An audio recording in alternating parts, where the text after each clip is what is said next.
Ladies and gentlemen, the captain has turned on the fasten seatbelt sign. If you haven't already done so, please make sure the volume of this podcast is set perfectly to your listening enjoyment.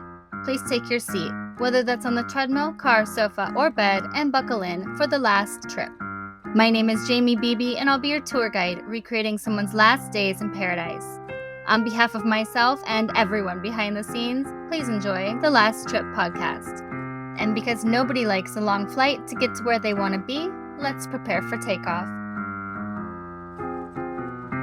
Last month, the U.S. Embassy in Colombia issued a new security alert warning travelers of the risks of using dating apps while in the country.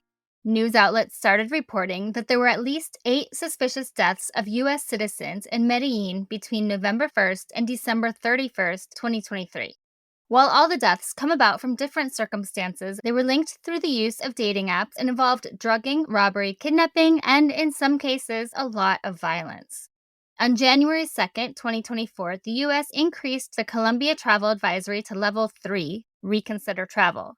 This was due to overall crime and terrorism, not just because of the dating app deaths. It's advised to exercise increased caution due to civil unrest and kidnapping. Going on to say violent crimes such as homicide, assault, and armed robbery is widespread. Also, organized criminal activities such as extortion, robbery, and kidnapping are common in some areas. Now, all of this really caught my eye because I was wondering why so many people are on dating apps in other countries. I'm not against a vacation meet cute, but I'm not going to spend my time swiping at the beach. When I looked into it, I found there was a lot more going on than what the media was reporting. And a lot more tourists are targeted and murdered in Colombia than I realized. I've traveled over 35 countries, and I have to admit, the only country I didn't feel safe in was Colombia. I took a solo trip to Santa Marta, a small town along the coast, to get my scuba certificate and see the sights. The area was beautiful, and learning to dive was amazing, but I spent a lot more time in my hostel than I normally do while I travel. I didn't actually see any crime, and I wasn't put in any specific unsafe situations, but I listened to my gut and something just didn't feel right. So I didn't go out too early in the morning, and I was back well before dark each day. I didn't go to any bars or clubs, and when I ate at restaurants, I brought my own water bottle. Even walking around in the tourist areas during the day, I felt like a target. And I was in a small beach town, far from the crime of Medellin, Cartagena, and Bogota. At the hostel, I talked to other travelers, and every single one of them had been or knew someone who had been drugged and robbed somewhere in Colombia during their trips. This doesn't mean I wouldn't go back to Colombia. The locals I talked to were very friendly, the food was great, and the country is beautiful. But when I go back, I'll be a lot more aware, and I won't go solo. Colombia has been plagued by violence stretching back centuries. In the 16th to the 19th centuries, Spanish colonization brought numerous conflicts and massacres. The 19th century saw independence from Spain in 1819, but was followed by civil wars and regional conflicts. There was rivalry between conservative and liberal factions that led to prolonged periods of violence, including the Thousand Days' War from 1899 to 1902, which resulted in significant loss of life. La Violencia was from 1948 to 1958 after the assassination of a liberal presidential candidate, when the country endured hundreds of thousands of deaths and widespread destruction. After that, the 1960s saw the rise of leftist guerrilla groups, like the Revolutionary Armed Forces of Colombia and the National Liberation Army, which further fueled the violence. And in the 1980s, Colombia became a major producer and exporter of cocaine, giving way to drug cartels like the Medellin cartel led by Pablo Escobar and the Cali cartel. The cartels introduced brutal turf wars, assassinations, and even more corruption.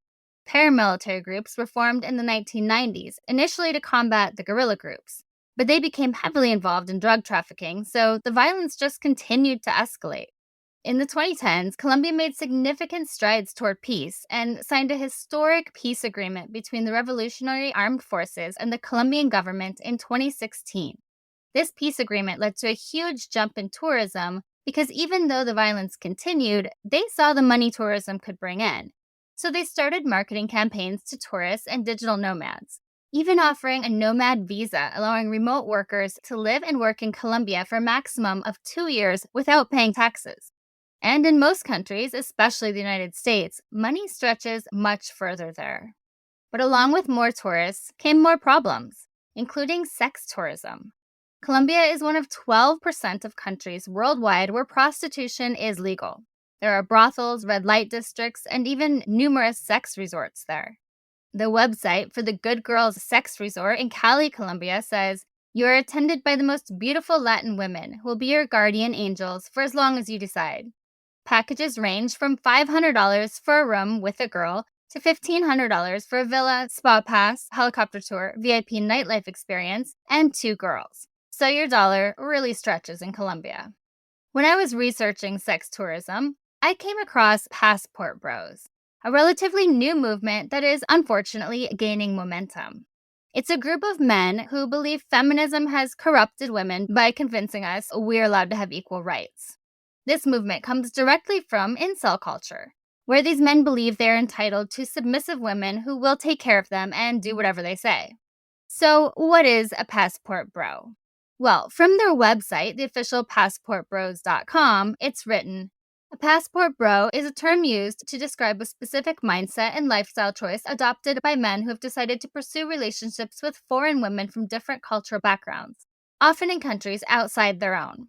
The concept of passport bros arises from a perception that traditional values and behaviors are more prevalent among foreign women compared to the cultural shifts observed in Western societies. This term is rooted in the belief that some Western women have embraced what is seen as an aggressive and hostile feminist philosophy that can lead to contentious relationships with men.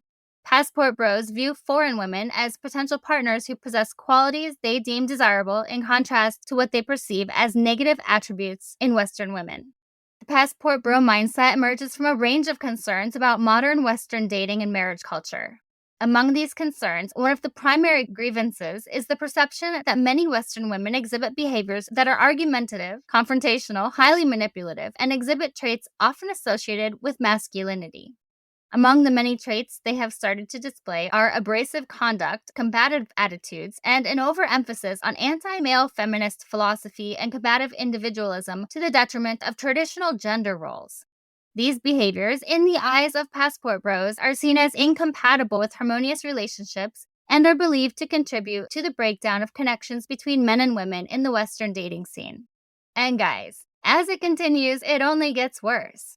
They talk about Western women who are given a free pass by the American legal system to make false allegations against men, mostly in terms of rape, and that celebrity female role models are promoting male manipulation and financial exploitation. They actually consider this a movement, that they need this movement because of, in their words, the abhorrent treatment and disrespect men receive from Western women. They blame women and how they are treated by women for weekly mass shootings, the cost of living, a hyper anti-masculinity environment, a biased court system, and widespread paternity fraud. The website talks about unfair laws against men, like the ones that make them financially responsible for the children they make. Their favorite destinations, in order, are Croatia, Cambodia, Colombia, Philippines, Vietnam, Brazil, Thailand, Mexico, and Venezuela. Those countries have very high numbers of sex trafficking and forced prostitution. The website gives in-depth details about each of these countries: where to find women, where to stay, eat, how to dress, how much to spend, what to do if they're arrested, and what dating apps will find them the best girls. In their chat groups and forums, they discuss countries with the lowest ages of consent, like the Philippines, where the age of consent was recently raised from 12 to 16 years old. What they fail to mention is that going to another country for sex can get you killed, especially in Colombia. Before we dive into the many victims in this episode, there is no confirmation that any of the men killed were part of the Passport Bros movement. While several news sources made that connection, there's no evidence other than some of them had met their murderers through dating apps. And regardless, I don't want to blame the victim because no one deserves to lose their lives, even a passport bro. You might be surprised to know that not all serial killers are straight cisgender white men, and the victims of true crime are not a monolith either. She's Wendy and I'm Beth, and together we host Fruitloops Serial Killers of Color, a true crime podcast. Together, we take deep dives into the true crime stories about marginalized and minoritized perps and victims that often go untold. We also provide the context and nuance that these stories deserve. At Fruitloops, we're serving up true crime with a side of history, society, culture, and some fun. Listen to Fruit Loops Serial Killers of Color on Spotify, Google Play, Apple Podcasts, or wherever you get your podcasts.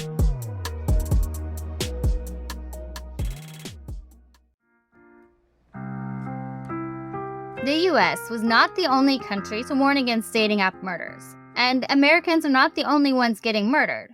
But statistically, the foreigners who died the most in Colombia are American men. But when I started researching this episode, I found a lot more than 8 victims. So many victims just in the last year that I can't cover them all here. I'm going to limit it to just a few American cases that gained the most attention. So let's dive in. Paul Nguyen was 27 years old when he was killed in Colombia in November of 2022. Originally from Orange County, California, he went to Medellin with friends to sightsee, experience the vibes, and see a Bad Bunny concert. While he was there, he tried his luck on Tinder and matched with a beautiful young Colombian woman. They met on November 10th at a bar in the touristy El Poblado neighborhood, where Paul snuck a photo of the two of them and sent it to his friends on Snapchat with the caption, "The language barrier is unreal." When he didn't return to the Airbnb that night, his friends became concerned and contacted his family, who alerted the authorities. His family immediately noticed several odd credit card transactions throughout the night, and they knew something was very wrong. 2 days later, his body was found behind a dumpster over 5 miles away, missing his phone and wallet. His date drugged him for an easy robbery, but gave him too much and he died. Because he snuck the photo of her and sent it to his friends, who took a screenshot and gave it to authorities, they were able to arrest the woman for his murder. Justin Patrick Goldberg arrived in Medellin on February 9th, 2023. At 11:50 p.m., security cameras at his hotel captured him wandering through a corridor until he found a window that allowed him to exit to a roof on the 5th floor. From there, the 34-year-old from New Jersey took off his shoes, walked several meters, and jumped to his death. When inspecting his hotel room, agents found several different types of drugs. Nobody has been arrested, and the case is still under investigation. Richard Jose Pacheco was a 43-year-old hairstylist from Miami who was visiting Colombia in August of 2023. He arrived in Medellin with 2 friends to enjoy the weather and party. They rented an apartment through Airbnb in the Conquistadores neighborhood and went out to explore the city. They walked around Medellin, had lunch, and then went to an LGBTQ club in the touristy area of El Poblado. While they were at the club, they met 2 women who were presumably a couple, and they all partied through the night club hopping until Richard's friends noticed he started acting strangely. He was more disoriented than he should have been, so they ended the party around 4 a.m. and took an Uber to their apartment. The group said they only had a few drinks and had not done any drugs through the night. Richard's friends found him dead at 11 a.m. on the morning of August 12th. Gregory Owens, a retired UPS worker from Chattanooga, Tennessee, was visiting Cartagena in October of 2023 when he was gunned down during a robbery. Thieves took his watch and a gold chain from around his neck. Newspapers said he was in Colombia looking for love. Johnny Jerome was an IT analyst from Florida celebrating his 45th birthday in Medellin with his cousin when he was murdered. The pair checked into a luxury hotel suite and went out on the town. After what the media called an intense night of partying, they went back to the room around 3:30 a.m. with 2 women they met earlier in the night. Johnny was in his room when the women left around 5:30 in the morning. His cousin thought he was asleep, so he had another drink in the living room to wind down before going to sleep himself. When his cousin checked on him in the morning, Johnny was dead in the jacuzzi in his room. The investigation is ongoing and no arrests have been made. Jeffrey Hudson Hewitt was a 55-year-old man found dead in a pool of blood in his Medellin hotel room on November 13th, 2023. The night before, he met an 18-year-old woman on a dating app, and after meeting in a public place for drinks, he brought her back to his place. She left with bags full of his things a short time after stabbing him over 20 times in the neck and covering him with a sheet. She was later caught after authorities found her identity using the hotel's security cameras. Jeffrey was from Austin, Texas, and was a highly regarded employee of sales for Dell. He had a lot of friends who described him as an easygoing, kind spirit. Marcel Petronel left Florida for a Colombian vacation and ended up murdered in Medellin on November 15, 2023. While with a woman outside a commercial business, 4 people on 2 motorcycles pulled up to rob him. He resisted and was shot, dying at a nearby hospital. 2 of the 4 suspects were arrested. Mike Smith was a 35-year-old American who rented an Airbnb just outside of the main tourist area of Medellin from November 24th to November 28th, 2023. According to the homeowner, Mike met a woman on a social network and invited her over. Shortly after she arrived, her accomplice showed up and they murdered him with a crosshead, or type of tire iron. They stole his jewelry and money, but left behind his iPhone 15. They were caught on security cameras and arrested. Tu Zhang was a 50-year-old community activist and comedian from Minnesota who loved Colombia and visited often, even spending his time learning Spanish. During his 2-month visit to Medellin, he texted his brother on the evening of December 10, 2023, writing, "Can you send me a couple $1,000s? I'm in a bit of a situation, but everything's okay." Unfortunately, everything was not okay. He had met a 19-year-old woman online, and after going on several dates, including a Karol G concert, his date and her 17-year-old boyfriend kidnapped him. After his friends and family sent the money, they tied him up, tortured him, stabbed him, crushed his head with a rock, and then threw him off a cliff. The next morning, Tujer's roommate saw his bed empty and filed a missing persons report, leading to the discovery of his body by a creek. The murdering couple was caught after they followed the paper trail from the money his brother sent. Philip Mullins was just 32 years old when he was drugged and found dead in Medellin on December 16, 2023. He left Tennessee with a group of friends to party in Colombia, and after a night out, he invited a woman he met back to his luxury hotel. The next morning, his friends were concerned when he didn't answer calls or meet them at a planned excursion. They alerted the hotel staff, who opened the door for them and found him dead inside. His date was gone, and authorities are still trying to determine what happened. Jesse Colin Davis was 46 years old when he was found in critical condition in a hotel room in Cartagena. Jesse lived on a farm in Bovey, Minnesota with his husband and enjoyed playing in the symphony orchestra, volunteering at a radio station, and working with several nonprofit organizations. When he didn't check out of his hotel room, they found him and rushed him to the hospital, where he later died from a possible drug overdose. There are no suspects. David Lopez Gaviria was only 28 years old when he left Colorado to visit family in Copacabana. He was last seen on January 31st driving away on his motorcycle. His family searched tirelessly, only to find him on February 4th in a bag on the side of a highway between Medellin and Bogota. His cousin said she would always remember him as she saw him, smiling, full of hugs, and with one of the kindest hearts. He loved to share photos of sunsets and mountains on his social media. Police are still searching for clues. Anthony Lopez entered his hotel room at 5 a.m. on February 4th, 2023, with 2 women he met in Medellin after a fun night on the town. And that was the last time he was seen alive. When he didn't check out the next afternoon, hotel employees opened the door to find him naked in bed with foam coming out of his mouth. The women had left a few hours earlier carrying a bag of his things. What started out as a birthday vacation for the 29-year-old from New York turned into a GoFundMe set up by his family to bring his body back to the United States and pay for funeral expenses. Manly Mark Conley also died on February 4th of this year in Medellin. He fell from the 17th floor of the Airbnb he'd been staying at since December 22nd. Authorities are still trying to determine how he happened to fall and who was behind it. Manley was just one of 3 other tourists that fell from a high-rise in the last few months in the same area, although he was the only American. He was 37 years old.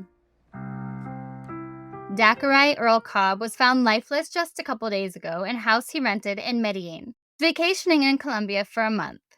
The owners of the house were concerned when they hadn't seen him for a while. When they went inside to check, they found his body. His passport, cell phone, and credit cards were all missing.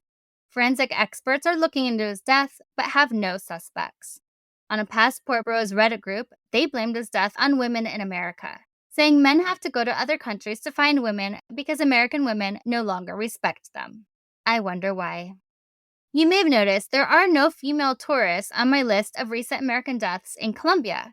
And that's because they aren't being murdered at the same rate or in the same way as foreign men in the country. And that's simply because most women are not using dating apps or bringing men they meet at bars back to their hotel rooms. Although I'm sure it happens, they aren't getting murdered for it. So, how are all of these deaths linked? First, many have been drugged. Colombia is the cocaine capital of the world, but many of these tourists are being drugged without their knowledge, and it's happening at an alarming rate.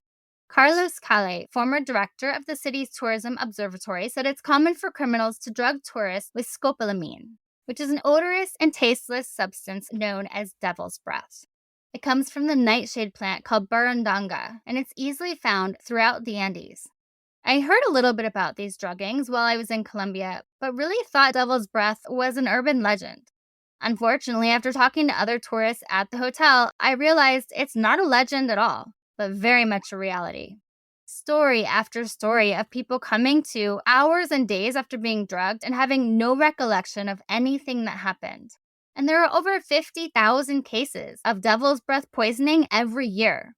It's easy to find, easy to use, and by the time you realize you've been drugged, it's too late.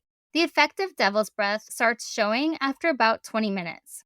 And this is not a new drug. Historically, it dates back thousands of years for use in shaman ceremonies because of the hallucinogenic effects. In the 19th century, it was used for treatment of motion sickness and nausea, which it still is today in very low doses. In the early 20th century, women were given the drug during childbirth. And doctors noticed they would often answer questions sincerely, openly, and truthfully once they ingested it. So they started to pursue it as a type of truth serum. But there were too many side effects, like death, to continue being used as a truth serum, so they stopped. The reason this drug is so scary is because it can be ingested, inhaled, or absorbed through the skin. It's easily mixed into food or drinks, added to common party drugs, or laced into a cigarette. The rumors of criminals handing someone a laced business card or leaflet or blowing the drug into your face, rendering you helpless, is very unlikely. The dose that can be absorbed that way would likely be too low to have the desired effect. There have been several cases of it being administered through a massage, although again, very unlikely to work because it absorbs so slowly.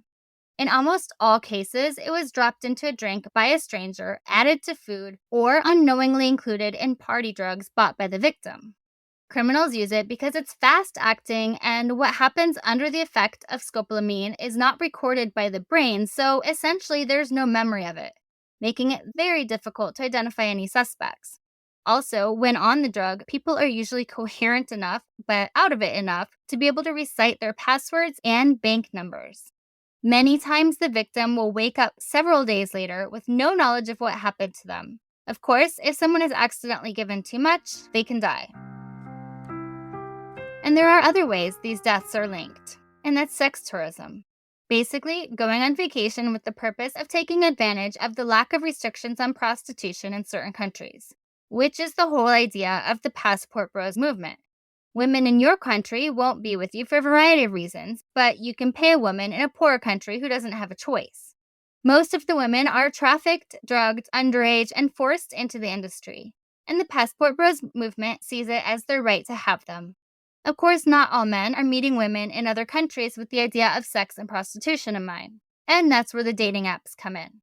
Online dating is extremely common in the United States and many countries worldwide. It's a great way to meet people for any reason. And criminals are taking advantage of that. Some men are not traveling with the intention of meeting women at all, but they think they organically meet a woman at the bar who is interested in them, only to be drugged and robbed instead. How does Colombia feel about the increase in these crimes? Carlos Calle blames the tourist, saying there's a negative profile of the tourist in the city that looks for a certain type of opportunities. It's usually related to sex work. William Vivas, a public human rights defender in Medellin, said Medellin is a safe city, but as the number of tourists goes up, so does the number of certain phenomena around tourism, which is a fancy way of saying it's just a numbers game. More tourists arriving means more tourists getting murdered. And while I do agree with it being somewhat of a numbers game, those numbers are pretty high. What's happening in Colombia, and why are criminals using dating apps? How does it end in murder, and why are Americans targeted? First, Americans aren't necessarily the targets, but the number of Americans that are visiting Colombia has risen so much in the last few years that it's simply easier to find them. Spiking drinks isn't a new idea, and romance scams aren't a new idea. Using dating apps just makes it easier. Dating apps simplify the work of finding targets. They can find people faster that are available and interested. They can look through the photos and try to determine the amount of money their target might have, depending on photos with cars or jewelry.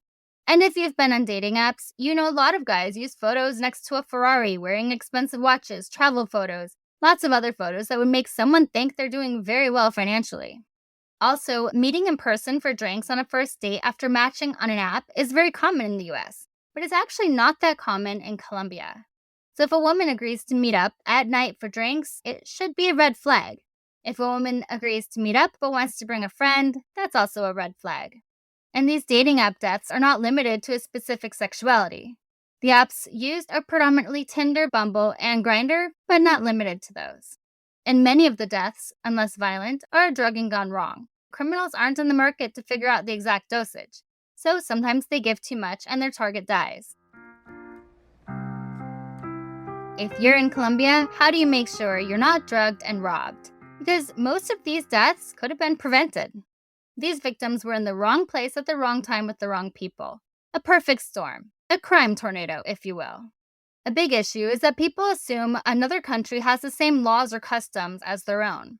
Look into dating in other countries before you arrive, if that's what you plan on doing, and conduct your dating in a similar way that they do in that country. And to put it in the nicest possible way, if you're a 50-year-old man, it's unlikely a beautiful 18-year-old woman is swiping right because she finds you attractive and can't wait to have sex with you while you're visiting her country. It's not realistic in the United States, and it's not realistic in Colombia either.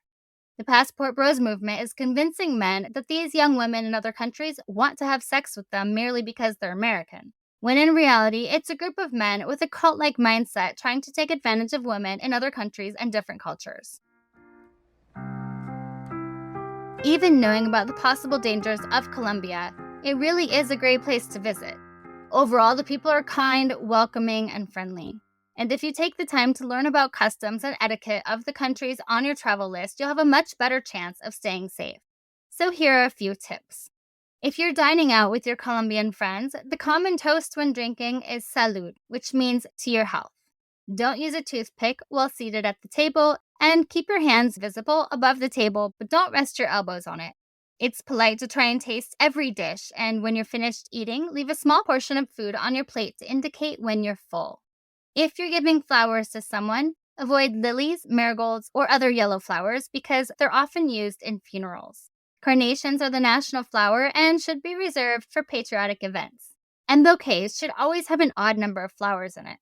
Family life is extremely important in Colombian culture. It's not unusual to find grandparents living at home. Families there take care of each other. In Colombian culture, men normally have a more dominant role in the household as breadwinner and disciplinarian and assume responsibility for maintaining family pride and position within the community.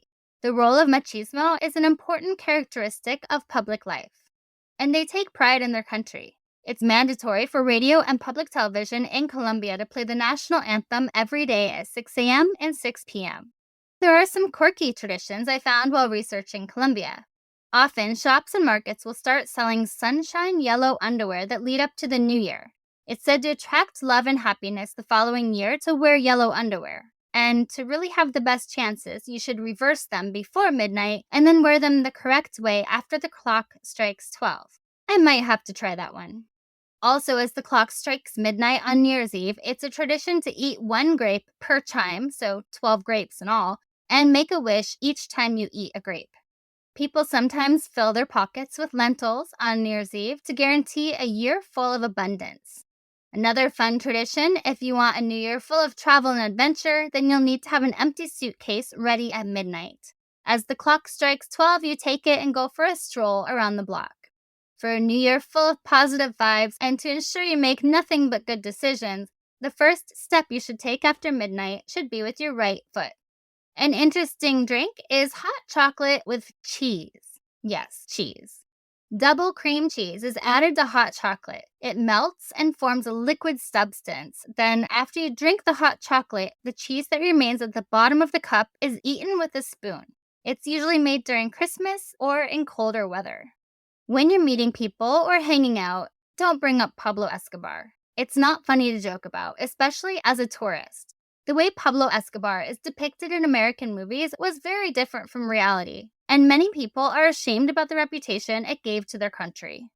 Colombia is still very much a cash-based economy, so not all places will accept credit cards, especially if you're not in a big city. Always carry enough cash for the day, but not more than you need, just in case you get robbed. Don't give papaya, which means don't flaunt what you have. Don't wear any jewelry, even fake jewelry, and don't pull a wad of money out to pay for something. Stay away from taxis. Many times, taxis are not safe, especially at night or around bars. They are waiting for a drunk tourist and will rob or kidnap you. Technically, Uber is illegal in Colombia, but it's safer than a taxi. If you get into an Uber or taxi, take a photo of the license plate and send it to a friend in case there's a problem. Wearing shorts and flip-flops to a restaurant or club is frowned upon. Makes no difference if you're a tourist. There's just no excuse for sloppy dressing. In some places, you'll get turned away if you aren't appropriately dressed. Colombia is often quite formal when it comes to dressing up or going out in the town, so just be sure to pack something presentable if you plan on partying. Gringo is not a bad name in Colombia. Even if you're not American, the term gringo is kind of a catch-all for foreigners, especially the blonde-haired, blue-eyed ones. Unless they're familiar with you and know your name, you'll be referred to as gringo. It's not an insult, so don't be sensitive about it. There are a lot of car accidents in Colombia. Be constantly aware of your surroundings, especially on a motorbike. Motorbikes weave in and out of lanes, in between other vehicles, or on the side of the road, and sometimes on the sidewalk. Always look both ways before crossing the road and stay off your phone. Walk against the flow of traffic because it's harder to get robbed if they're coming from the opposite direction. Never use an ATM on the street. Look for machines that are either in a bank or a shopping center because they are safer. Never resist a robbery. Quickly and quietly hand over whatever they want and leave as fast as you can. Nothing is worth losing your life. And be sure you know, Colombia is spelled with 2 O's and not a U. Colombia, Colombia. Always inform someone about your plans before you go anywhere. Tell someone reliable where you're going, what you'll be doing, and when to expect you back. My number one tip to staying alive on vacation is to pay attention to your gut. If something doesn't feel right, it isn't. If you're going to visit South America and Colombia, I don't think you need to be in constant fear and worry of being drugged. But it is a real danger that you can take precautions against. Never leave your food or drink unattended. Finish your meal and your drink before going to the bathroom.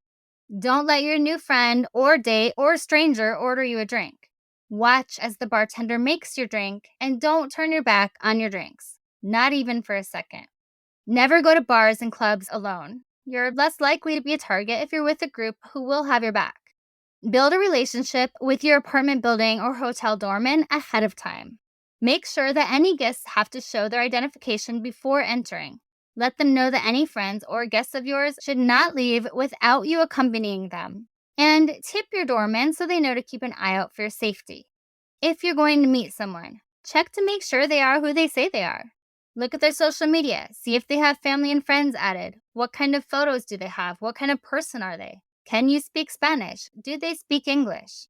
Meet in a public place like a shopping center, restaurant, or a bar.